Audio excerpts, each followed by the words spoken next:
बिस्मिल्लाहिर्रहमानिर्रहीम। अस्सलाम वालेकुम डियर व्यूअर्स। आज हम थर्ड वीडियो करने जा रहे हैं क्यूएसओ लॉ गेट के हवाले से। पहले दो वीडियोस जो हैं वो चैनल पे मौजूद हैं। अगर आप फर्स्ट टाइम ये वीडियो देख रहे हैं तो आप इसका पार्ट वन और पार्ट टू जो है वो उसमें देख सकते हैं। जो आर्टिकल हम शुरू करने जा रहे हैं वो आर्टिकल 6 है, और इसमें जो एक डिफरेंस है वीडियो में कि हमने इसमें एमसीक्यूज़ भी बीच में इंक्लूड किए हैं जो पॉसिबल हो सकते हैं हर सेक्शन के साथ। तो हर सेक्शन के जो एमसीक्यूज़ हैं वो हमने इसी एक वीडियो के अंदर ही इंक्लूड कर दिए हैं ताकि कम वक्त में जो है वो ज़्यादा चीज़ें कवर हो सकें। आपको इस वक्त जो ब्लू राइटिंग में चीज़ नज़र आ रही है राइटिंग, ये बेयर एक्ट की लैंग्वेज है, और हमने इसको थोड़ा-सा जो है आसान करके जो था वो हमने नीचे लिखा हुआ है। तो हम इसकी थोड़ी एक्सप्लेनेशन देख लेते हैं कि जो आर्टिकल 6 है वो क्या कहता है इसके बारे में। एक चीज़ मैं आपको बता दूँ कि ये जितने भी इस वक़्त हम आर्टिकल कर रहे हैं, जैसे अभी हमने पहले मैजिस्ट्रेट वाला और उससे पहले मैरिज वाला, और ये अब ये एविडेंस है जो एज़ टू अ स्टेट वाला, ये प्रिविलेज्ड कम्युनिकेशन में आता है, जिसका ये मतलब है कि ये वो ऐसी प्रिविलेज्ड कम्युनिकेशन है जिसमें किसी को कंपेल नहीं किया जा सकता कि वो उसको रिवील करे। जो आर्टिकल 6 है ये evidence as to affair of state के बारे में है।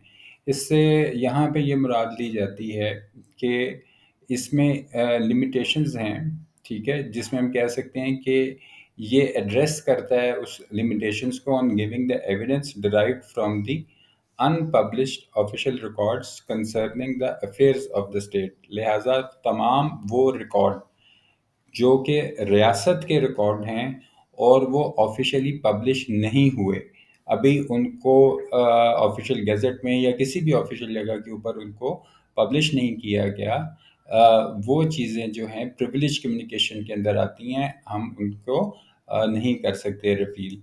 तो लिहाजा जो अनपब्लिश ऑफिशियल रिकॉर्ड्स हैं वो भी एक प्रिविलेज कम्युनिकेशन होती है। So no person is allowed to provide evidence based on the unpublished record. लिहाजा कोई भी आदमी जो है वो जो अनपब्लिश है, यानी कि जो अभी पब्लिश नहीं हुआ, उसकी बुनियाद पर कोई एविडेंस जो है वो कोर्ट ऑफ लॉ में नहीं दे सकता।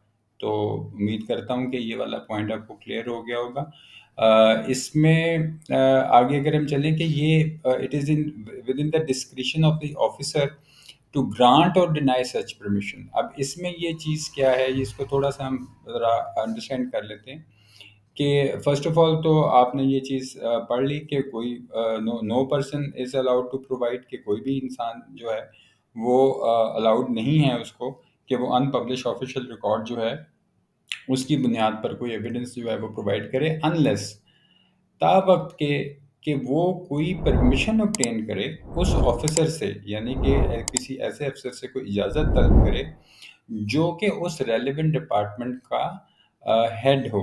तो अगर वो उस डिपार्टमेंट के इंचार्ज से इजाज़त ले लेता है, तो इजाज़त लेने के बाद वो उसको एविडेंस के तौर पे कोर्ट ऑफ लॉ में जो है वो दे सकते हैं। तो होप कि ये चीज़ जो है आपको अंडरस्टैंड होगी होगी।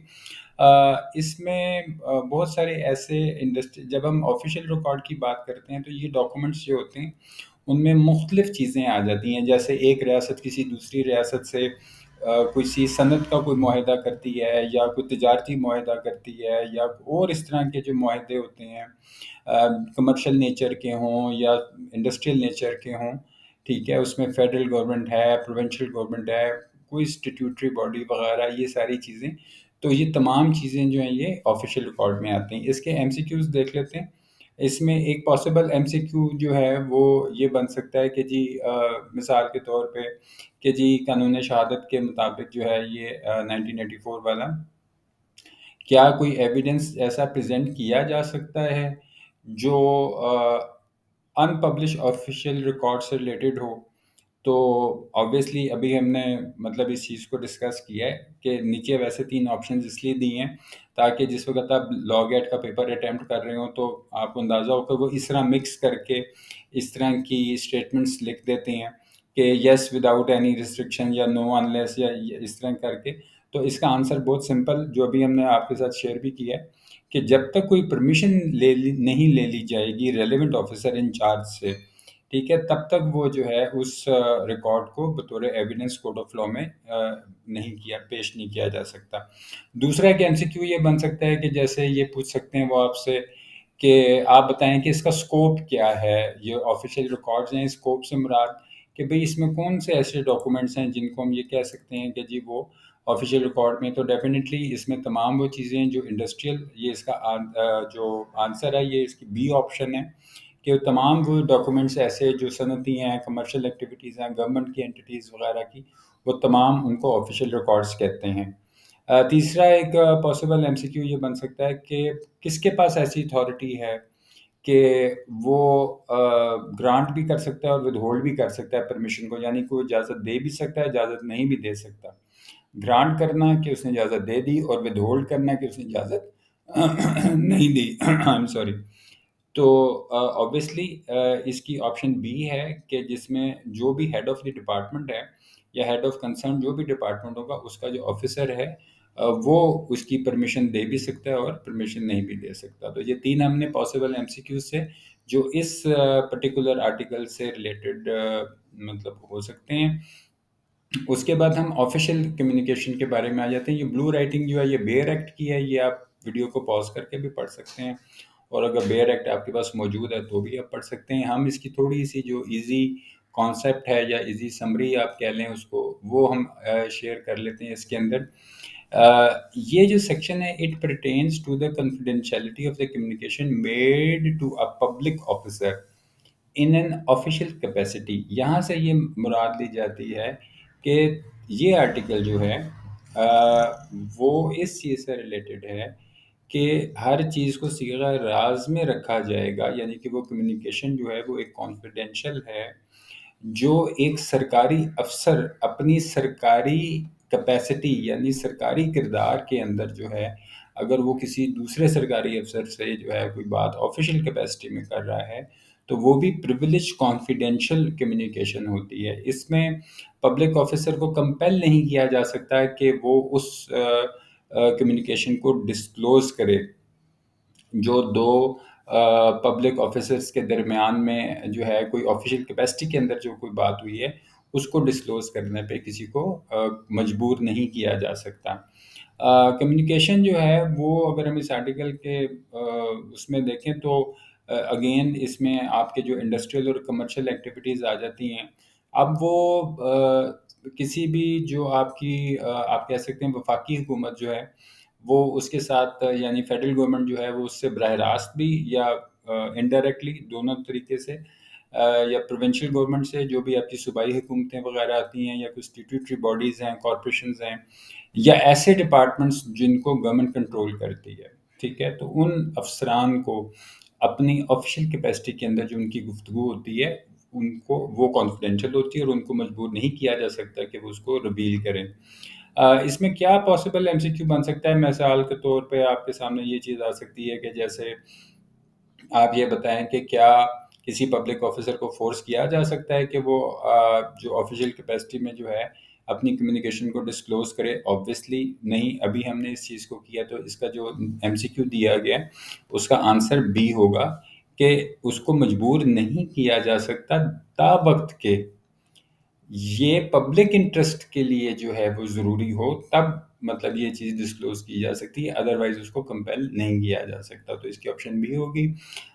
दूसरे एमसीक्यू में हम ये देख लेते हैं कि कौन-सी ऐसी कम्युनिकेशन है जो मतलब क्वेश्चन इस तरह आ सकता है कि कानून शहादत में बट कौन-सी कम्युनिकेशन प्रोटेक्टेड है जो हम 1984 के हम हवाले से जो बात कर रहे हैं। तो ऑब्वियसली ऐसी कम्युनिकेशन जो कि कॉन्फिडेंशियल है और कंसर्निंग पब्लिक इंटरेस्ट, तो communication made in official confidence concerning the public interest, ये इसका आंसर है। एमसीक्यू नंबर 3 जो है वो ये है कि इस बात को कौन तय करेगा कि पब्लिक इंटरेस्ट को डिटरमिन किसने करना है, ठीक है? तो इसमें ये चीज़ जो है कि public officer receiving the communication, ये इसका आंसर होगा इसमें कि who determine whether the public interest would suffer by the disclosure of official communication. तो it is basically the public officer receiving the communication जो है वो इसको डिटरमिन करेगा। तो ये इसका आंसर है। इसके बाद इसमें हम आर्टिकल नंबर 8 जो है वो देख लेते हैं कि ये ऊपर जो बेयर एक्ट है ये आपको ब्लू कलर पर नज़र आ रहा है। इसकी जो थोड़ी आप समरी है, आप कह लें कॉन्सेप्ट, उसका हमने नीचे लिखा है कि this section addresses the protection given to the magistrates, police officers and revenue officers regarding the disclosure of the sources of their information related to the commission of offences। इससे ये मुराद ली जाती है कि इस आर्टिकल के तहत ये चीज़ जो एड्रेस कर रही है, ये प्रोटेक्ट कर रही है किस किस को। इसमें आपको तीन तरह के जो ऑफिसर्स हैं, जिसमें मजिस्ट्रेट्स हैं, पुलिस ऑफिसर्स हैं और रेवेन्यू ऑफिसर्स हैं। इन तीनों को इस चीज़ पर मजबूर नहीं किया जा सकता कि अगर कोई जुर्म कहीं सरजद हुआ है तो बताइए कि आपका इंफॉर्मेशन का ज़रिया क्या था, या सोर्स ऑफ इंफॉर्मेशन आपको कैसे पता चला कि ये कोई जुर्म के बारे में कोई बात हो रही है जो कमीशन ऑफ ऑफेंस हुआ है। अब जो मजिस्ट्रेट और पुलिस ऑफिसर है उनको ये इस बात पे मजबूर नहीं किया जा सकता कि वो अपने सोर्स ऑफ इंफॉर्मेशन को डिस्क्लोज करें। बिल्कुल इसी तरह एक रेवेन्यू अफसर को भी नहीं कंपेल किया जा सकता, यानी कंपेल का मतलब होता है मजबूर करना, कि वो इसको अपने सोर्स ऑफ इंफॉर्मेशन को डिस्क्लोज करें अगेंस्ट द पब्लिक रेवेन्यू। तो ये चीज़ इसमें रेवेन्यू ऑफिसर, ये अगर मैं उम्मीद ये करता हूँ, बल्कि थोड़ा सा इसको आपको एक्सप्लेन कर दूँ कि जब हम रेवेन्यू ऑफिसर की बात करते हैं तो ये असल में एक लिस्ट ऑफ, आपने एक हायरार्की पढ़ी होगी, जो बिल्कुल एक रिकॉर्ड कीपर से लेके और फिर ऊपर तहसीलदार और फिर उसके ऊपर एसी और फिर कमिश्नर और डिप्टी कमिश्नर, असिस्टेंट कमिश्नर, ये सारी पूरी एक लंबी हायरार्की, वो तमाम जो हैं वो रेवेन्यू ऑफिसर की कैटेगरी में ही आते हैं। पॉसिबल एमसीक्यू इसमें क्या बन सकता है कि अगर कोई ये कहे कि आप बताइए कि क्या एक मजिस्ट्रेट को इस बात पे कंपेल किया जा सकता है कि वो अपनी सोर्स ऑफ इंफॉर्मेशन जो है किसी जुर्म के बारे में, कमीशन ऑफ ऑफेंस यानी कि कोई जुर्म सरजद हुआ है, तो वो अपनी सोर्स ऑफ इंफॉर्मेशन बताए। क्या हम किसी मैजिस्ट्रेट को इस बात पे मजबूर कर सकते हैं? तो ऑब्वियसली इसका आंसर नहीं में होगा कि आप उनको मजबूर नहीं कर सकते। दूसरा पॉसिबल एक एमसीक्यू ये बन सकता है कि कौन जो है वो प्रोटेक्टेड है इस चीज़ में, कि इस आर्टिकल के तहत किसको जो है ये प्रोटेक्शन हासिल है? क्या सिर्फ़ पुलिस अफ़सरान को है? क्या सिर्फ़ मजिस्ट्रेट रेवेन्यू अफ़सर्स को है? या फिर तीनों को है? तो इसका answer magistrate and revenue officers, ये इसका आंसर होगा। ठीक है। एमसीक्यू नंबर 3 कि what type of offences are covered by this section regarding the disclosure of sources of information. तो इसमें कौन से ऐसे ऑफेंसेस कवर हैं इस सेक्शन में कि जिसके बारे में हम ये कह सकते हैं कि जो डिस्क्लोजर ऑफ सोर्स है वो होना चाहिए। तो इसमें ऐसे offences against the public revenue, ये इसका इसमें पॉसिबल आंसर जो है इसका तरीका है। उसके बाद नीचे प्रोफेशनल कम्युनिकेशन है। पहले हमने एक ऑफिशियल कम्युनिकेशन का देखा था, उसके बाद ये हमारा आर्टिकल जो है प्रोफेशनल कम्युनिकेशन से है। ये जो आर्टिकल है ये मैं ब्लू वाला जो पोर्शन है ये बेयर एक्ट का है। नीचे जो इसकी समरी है वो मैं आपको कॉन्सेप्ट डिस्कस कर देता हूँ। प्रोफेशनल कम्युनिकेशन से मुराद है कि किसी एडवोकेट जो अपने क्लाइंट के बिहाफ पे कोई बात कर रहा होता है, या उसकी क्लाइंट से कोई बात होती है, उसको ये नहीं मजबूर किया जा सकता कि वो ये बताए कि उसके और क्लाइंट के दरमियान में क्या बात हुई है। ठीक है। और एक एडवोकेट इस बात से भी प्रोहिबिटेड होता है, यानी उसके ऊपर एक प्रोहिबिशन होती है, क्लोजर, कि जो चीज़ें उससे क्लाइंट डिस्कस करता है वो कॉन्फिडेंशियल होती हैं, वो किसी को उसको नहीं बतानी चाहिए। ठीक है। ये इसमें एक चीज़ है। ये लीगल एथिक्स के अंदर भी जो है आप इस चीज़ को देखेंगे, आपने वो डेफिनेटली पढ़ा हुआ होगा। तो बुनियादी तौर पे जब तक अब इसमें 2 चीज़ें, एक तो अगर किसी का कोई केस जो है वो चल रहा है तो भी, और अगर उसका केस ख़त्म हो गया तो भी, दोनों सूरतों में जो है वो एडवोकेट को इस बात पे कंपेल नहीं किया जा सकता। इसमें एक एमसीक्यू क्या हो सकता है, मिसाल के तौर पे आपसे पूछ सकते हैं कि जी बताइए कि इस कानून शहादत ऑर्डर 1984 के तहत क्या एडवोकेट डिस्क्लोज़ कर सकता है कोई ऐसी कम्युनिकेशन जो उसके और उसके क्लाइंट के दरमियान में हो? तो उसके अंदर हम ये कह सकते हैं कि an advocate can disclose communication if directed to do so by the court. ठीक है, तो इसमें ये एक एलिमेंट है कि अगर कोर्ट की डायरेक्शन हो तो फिर वो ये चीज़ जो है वो हो सकती है, अदरवाइज उसको मजबूर नहीं किया जा सकता। इसमें कोई एक्सेप्शन से मुराद अगर हम लें कि ये एक एमसीक्यू बन सकता है कि what exception exist to the protection of professional communication under this section. तो वहाँ पे अंडर दिस सेक्शन की जगह लिखा होगा अंडर आर्टिकल 8, तो वहाँ पे आप लिख सकते हैं कि कोई भी कम्युनिकेशन जो है वो इन furtherance of illegal purposes and facts indicating the commission of a crime और अ फ्रॉड। तो ये एक एक्सेप्शन है।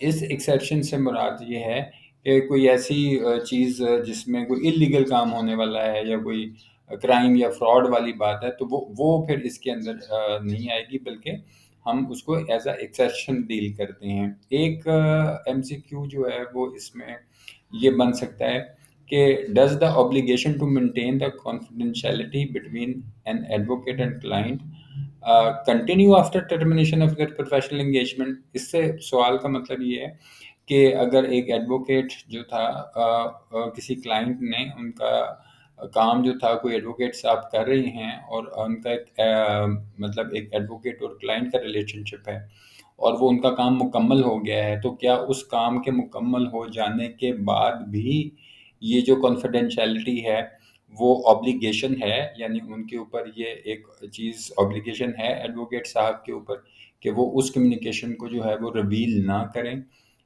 तो इसमें आपको 3 ऑप्शंस जो हैं वो दी हुई हैं कि नहीं, ऐसी कोई एप्लीकेशन नहीं है, कि हाँ, ऐसी एप्लीकेशन है, या सर्कमस्टांसेस ऑफ केस। तो इसका जो आंसर है कि येस, एप्लीकेशन जो है वो परसिस्ट करती है। अगर क्लाइंट का एडवोकेट और क्लाइंट के दरमियान रिलेशनशिप ख़त्म भी हो जाए, तो भी एडवोकेट जो है वो उसके दरमियान जो उनकी गुफ्तगू या कम्युनिकेशन जितनी भी है वो प्रिविलेज कम्युनिकेशन के अंदर आती है। उम्मीद करता हूँ कि आज की इस वीडियो में आपने कुछ नया सीखा होगा। नेक्स्ट लेक्चर में हम जो है वो आर्टिकल इसका 10 है कानूनी शहादत ऑर्डर का, उसको कवर करेंगे। इसके बारे में अगर आपके कोई क्वेश्चन हो तो आप नीचे कमेंट सेक्शन में पूछ सकते हैं। इसके अलावा वीडियो पसंद आए तो लाइक और शेयर कर दीजिएगा। अपना और अपने गिरदोजमा और अपने इस चैनल का ख्याल रखिएगा। अगली वीडियो तक इजाज़त दीजिए। Thank you very much. अल्लाह हाफ़िज़।